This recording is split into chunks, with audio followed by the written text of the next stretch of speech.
Dear IFM, try and try until you succeed. Simpleng kasabihan pero napakahirap gawin. Lalo na kung habang tumatagal, mas lalo kang nawawalan ng pag-asa na maabot mo pa ang mga pangarap mo.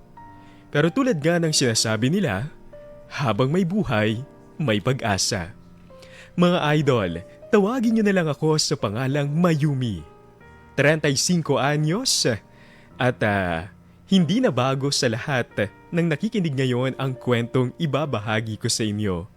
Ngunit ganun pa man, sa lahat ng nakikinig ngayon, sana'y hayaan niyong ibahagi ko ang sarili kong storya. Tulad ng ibang kabataan, may pagkapasaway din ako noon. Naranasan ko rin ang hindi pumasok sa klase para lang makipag-date sa boyfriend kong si Andrew noon. Sa edad na 15 anyos, may boyfriend na ako noon. Nung una, patago pa lang, kaso wala namang sikretong hindi nabubunyag. Kaya sa huli, nalaman din ng mga magulang ko. At wala na rin silang nagawa dahil tunay kaming nagmamahalan ni Andrew. Bumili ako ng maraming pagkain para may madala ka mamaya pag uwi mo. Tama, dahil sigurado mamaya walang ulam sa bahay. Masarap naman ito. Salamat, babe. Savior talaga kita kahit kailan. Oo, dahan-dahan ka lang baka mamaya masamid ka pa dyan eh. Sorry gutom na gutom lang talaga ako. Kasi hindi ako binigyan ni mama ng baon eh. Kaya ayun, tiniis ko yung gutom. Kanina pang tanghali. Oh, bakit hindi ka binigyan? Siyempre, ipanggagastos niya yun sa mga bisyo niya. Kapag hihingi ka ng pera, parang buhay ang hiningi mo. Parang kailangan mo munang lumuha ng dugo bago ka bigyan. Magulang ko sila pero pakiramdam ko, wala lang ako sa kanila. Eh, paano ka pala pumunta sa school mo? Naglakad lang.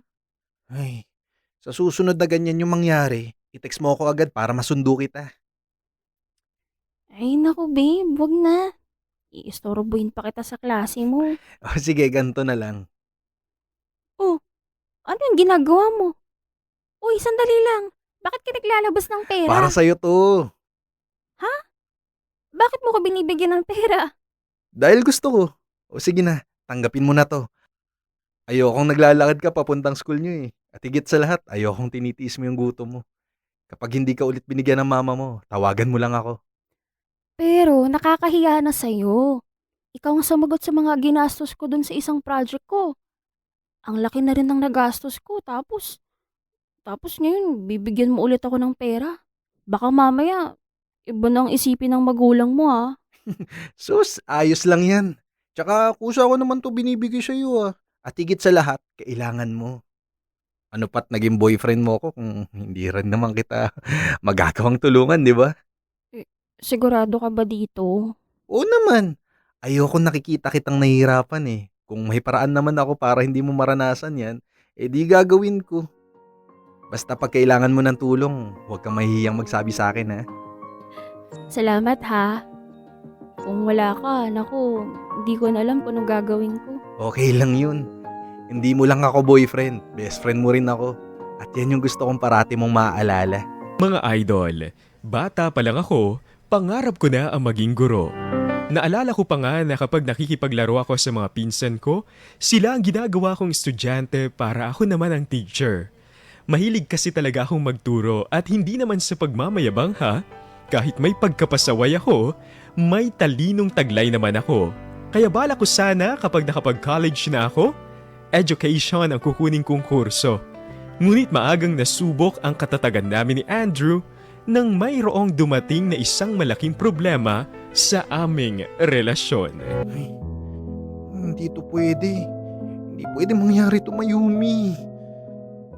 Ay, sigurado ka ba dyan sa ginamit mo? Baka naman palyado yan. Hindi to palyado, kakabili ko lang nito eh. Tsaka 2 beses ako nag-pregnancy test.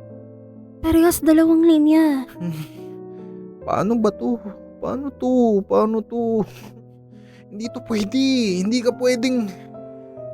Ay, Mayumi, nag-aaral pa ako. Kapag nalaman to ng tatay ko, siguradong patitigilin niya ako sa pag-aaral. May 2 years pa ako bago matapos. Ano gusto mong gawin ko? Huwag mo sabihing ipapalaglag natin to Dahil sinasabi ko sa'yo, Andrew.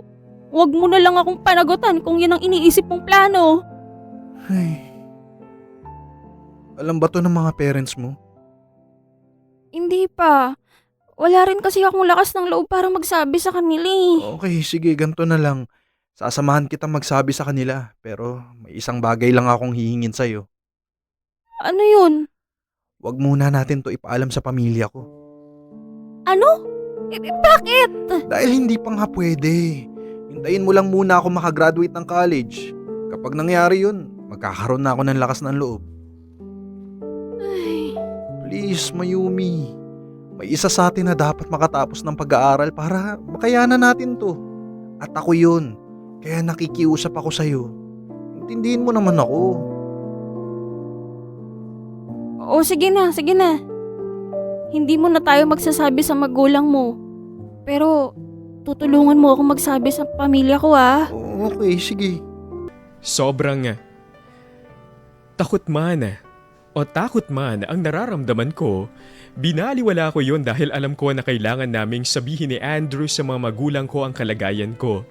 Tulad ng inaasahan, nagalit sa akin sina mama at papa at ganun din ang kay Andrew. Pinalayas pa nga kami sa mga kanya-kanya naming bahay kaya wala na kaming nagawa kundi ang magsama sa isang maliit na paupahang kwarto. Nang lumaki na ang tiyan ko, napilitan ako huminto sa pag-aaral habang working student naman si Andrew. Noong mga oras na yon, pareho naming hindi alam kung saang kamay ng Diyos namin kukunin ang panggasto sa mga pangangailangan namin. Lalo na kapag nanganak at lumabas na ang aming munting anghel. Sarap naman nito, babe. Sarap ka dyan. Sardinas lang naman yan. Sigurado ka bang ayos ka lang sa ganyang pagkain? Pasensya ka na Wala kasi kaming lechong manok Grabe naman to. Kumakain naman ako ng gantong pagkain Malay ko ba? Anak mayaman ka kasi, kaya akala ko hindi ka masasarapan dyan. Okay na ako sa ganito. Pagkain din naman to Sandali. Naglinis ka ng bahay? Oo, nakakagulat ba? Wala kasi akong magawa, tapos feeling ko hindi na dumadalo yung dugo ko sa katawan. Kaya ayun, nagpapawis ako. Konti lang naman. Babe, Okay lang naman ako. Hindi naman ako ganun napagod Tsaka, masarap sa pakiramdam kapag malinis ang bahay. Lalo na ngayon ang ganda ng sahig natin. Tignan mo. Pinahiran ko kasi yan ng Star Wax Floor Wax. Kintab ay to the max. ay, ikaw talaga. Tigas ng ulo mo. Ay, excuse me. Hindi lang ako ang matigas ang ulo, Ikaw din. Pwede bang huwag kang magpalipas ng gutom? Masama yung ginagawa mo Magkaka-ulcer ka nang wala sa oras. Kaya ko naman. Tsaka di ba nga, nagtitipid ako para makaipon tayo sa panganganak mo. 1 buwan na lang yung meron tayo. Malaki rin yung magagastos natin. Pero ayoko naman na masyado mong kinakawawa ang sarili mo. Hindi maganda na nagpapalipas ka ng gutom para lang makaipon ka. Worth it naman Konti na lang. Mabubuo ko na yung pera. Konting tiis pa. Tsaka pasalamat na lang ako dahil kapag nandito sa bahay sina Lola, parati akong binibigyan ng malaking pera. Tinatago ko yun para pandagdag.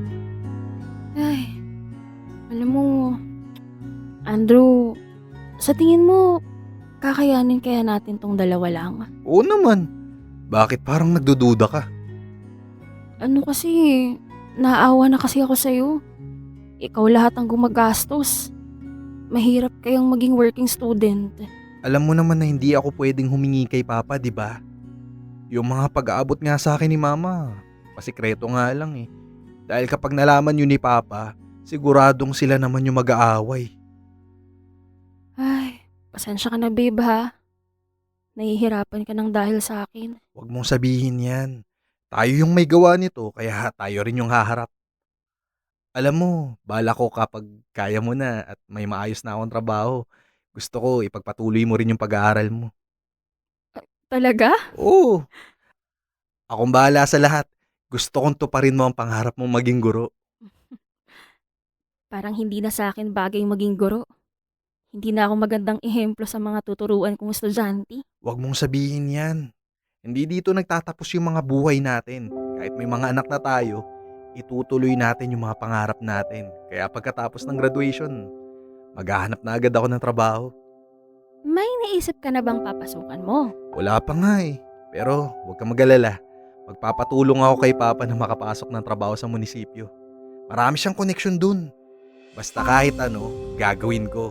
Hindi ko lang kayo mapabayaan ng anak natin. Sus naman tong si Andrew. Maswerte naman pala sa'yo si baby eh. Mabait at responsable ang papa niya. Siyempre ganun talaga. Isang buwan na lang, makikita ko na siya. Kaya dapat ngayon pa lang, magpapakitang gilas na ako. Dahil kahit anong mangyari, hindi ko kayo pababayaan. Bagamat isang malaking biyaya ang pagkakaroon ng anak, aaminin ko na nung mga panahon na yon, sobra akong nagsisi. Sana hindi ako naging mapusok. Sana hindi ako nagpadalos-dalos sa mga naging desisyon ko. E di sana, hindi ako parang nakulong sa isang mundo na pwede ko sanang iwasan. Sana, hindi na lang isang pangarap ang kagustuhan kong maging isang guro balang araw. Mga idol, mabilis lumipas ang 5 taon at masasabi ko na kahit papaano ay nagawa naming itawid ni Andrew ang mga pangangailangan namin. Nagawa na rin akong patawarin ng mga magulang ko kaya tinulungan nila kaming dalawa na itaguyod ang pagiging magulang sa dalawa naming anak. Hindi rin nagtagal, sinuportahan ako ng mga magulang ko na bumalik sa pag-aaral. Sabi nila, hindi ko raw dapat isuko ang pangarap ko dahil lang sa maaga akong nagkaroon ng anak. Kaya kahit kailangan kong bumalik sa high school, tiniis ko, alang-alang sa katuparan ng aking mga pangarap.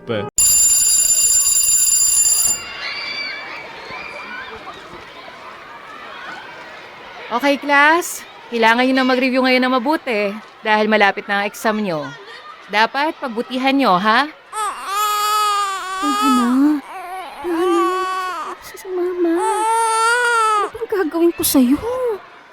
Ma'am, hindi po namin kayo maintindihan eh. Ang ingay ho kasi oh. Oo nga.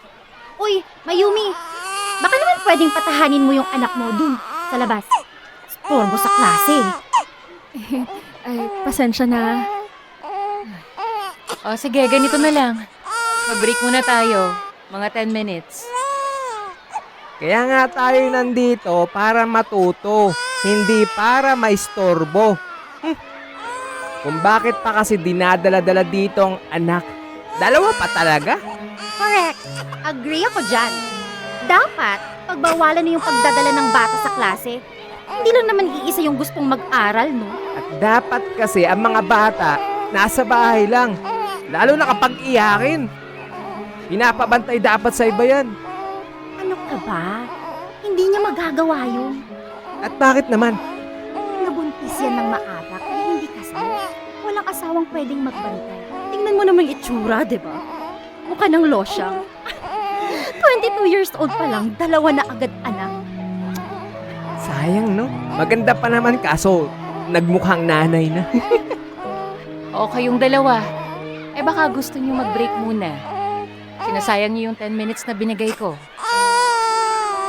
Tama na. Huwag ka na umiyak, please.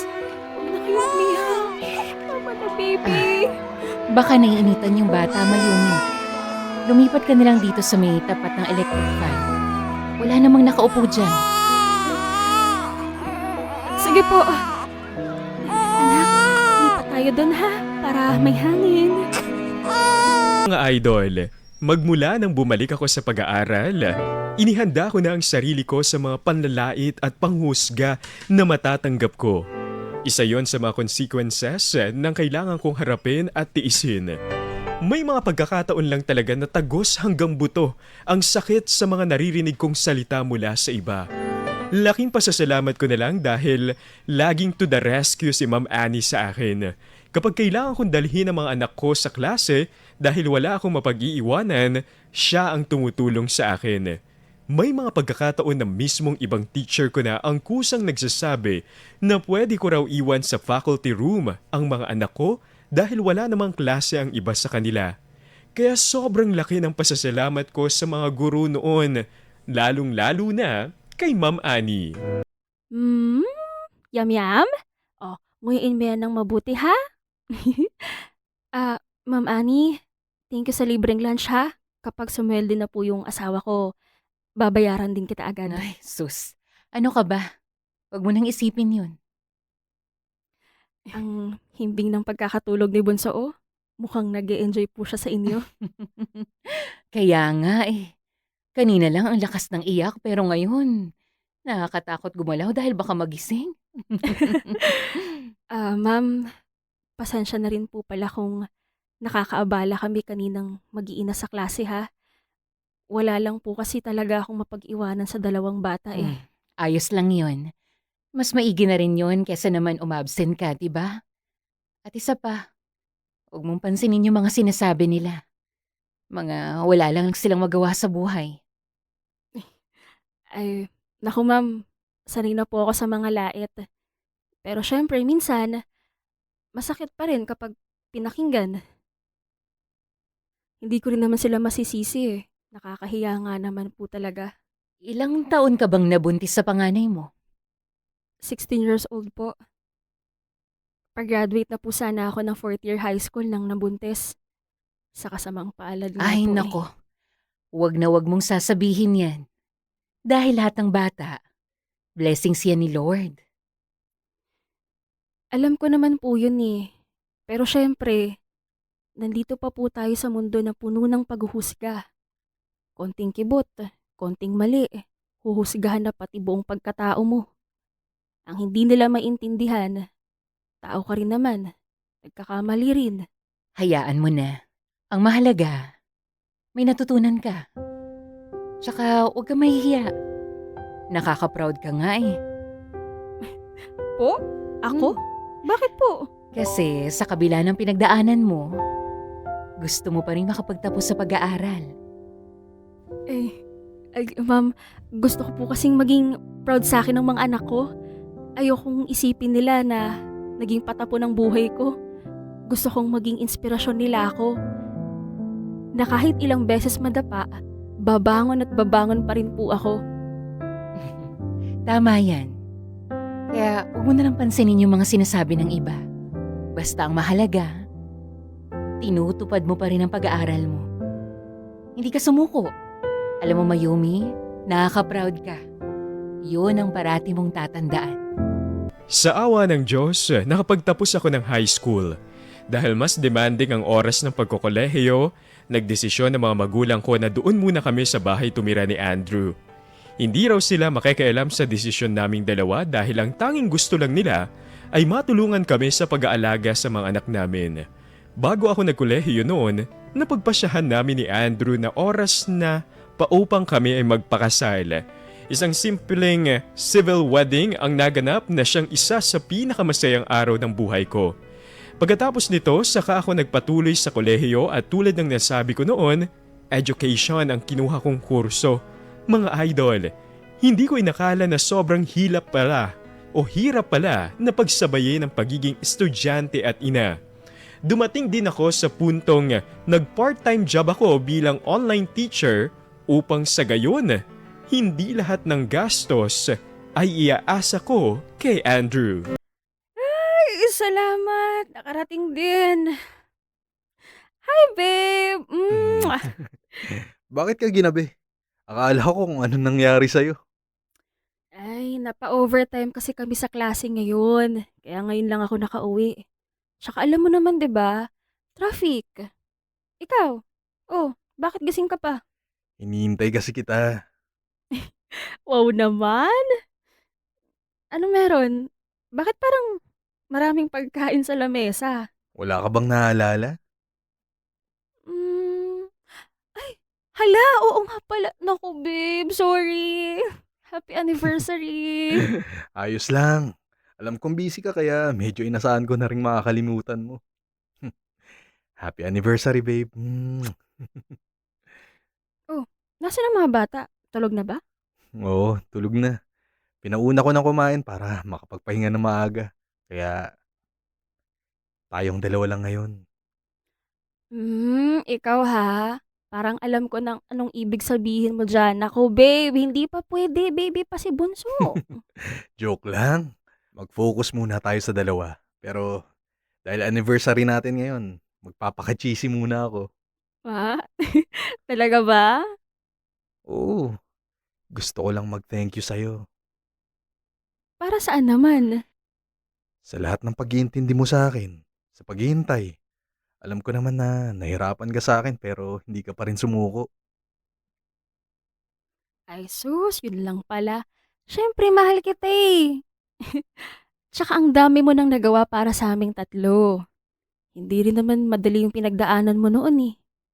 Naalala ko pa nga, talagang ginugutom mo ang sarili mo para lang makapag-ipon ka.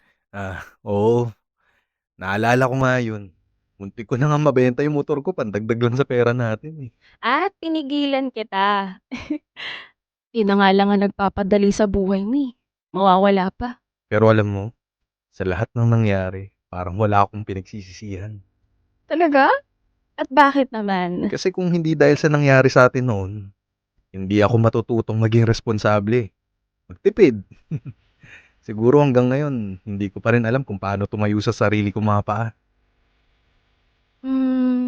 Ako rin naman. Ang dami ko ring natutunan. Isa na doon ang pahabain ng pasensya. Ikaw ba naman mag-alaga ng 2 bata, di ba? At higit sa lahat, tulad mo, maging responsable sa pagkakamali. Mabuti na lang kinaya natin, no? Ang hirap din ng pinagdaanan natin. Sobra, no? Paano nga naman? Parehas tayong gustong maayos lahat eh. Medyo naging matagal nga lang, pero ayos lang. Tignan mo naman tayo, di ba? Okay na tayo. Okay na tayo sa pamilya mo. Pareho tayong may trabaho. May sarili tayong bahay. Tapos ako, konti na lang. Magtatapos na rin ako sa pag-aaral. Kaya pareho sa ating magiging proud ang mga anak natin. Basta walang sukuan hanggang sa huli, ha? Kahit anong problema na dumaan sa atin, kakayanin natin yun. Oo naman. At pangako mo sa akin na kahit anong mangyari, itutuloy mo lang yung pag-aaral mo. Hayaan mo lang ako. Gusto kong maging guru ka. Oo naman. Gagawin po ang lahat. Matupad ko yun. Dahil gusto kong maging proud kayo sa aking mga anak natin.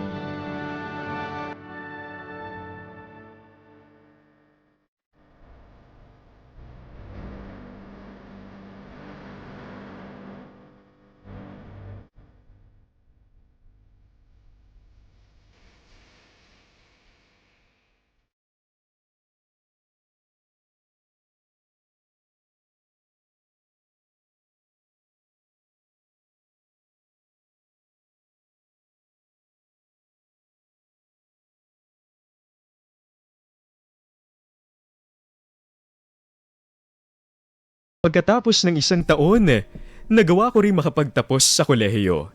Hinayaan ko muna si Andrew na makapag-review para sa board exam ko at hindi rin nagtagal, matagumpay kong naipasa ang pagsusulit at naging isang ganap na akong guro. Sa ngayon, heto at nagtatrabaho na ako bilang elementary teacher sa pampublikong eskwelahan namin. Kasalukuyan doon din nag-aaral ang panganay naming anak ni Andrew. Hindi naging madali ang pinagdaanan ko bago ko nakamit ang pangarap kong ito. Ilang beses akong nadapa at nawala ng pag-asa, pero pagkatapos nito ay ilang beses din akong bumangon at nagpatuloy sa buhay. Mabuti na lang at lumaban ako dahil kung hindi ko mararanasan ang ganitong kasiyahan. Hindi ko sinasabi na tularan ako ng mga kabataang nakikinig ngayon. Kailangan maging matalino kayo sa lahat ng mga desisyong gagawin ninyo. Dahil anuman ang gawin nyo, malaki ang epekto niyan sa kinabukasan ninyo. At kung sakaling madapa kayo, bangon lang. Huwag mawawala ng pag-asa, magpatuloy lang sa buhay at matuto sa mga pagkakamaling nagawa sa nakaraan. Hanggang dito na lang ang sulat ko.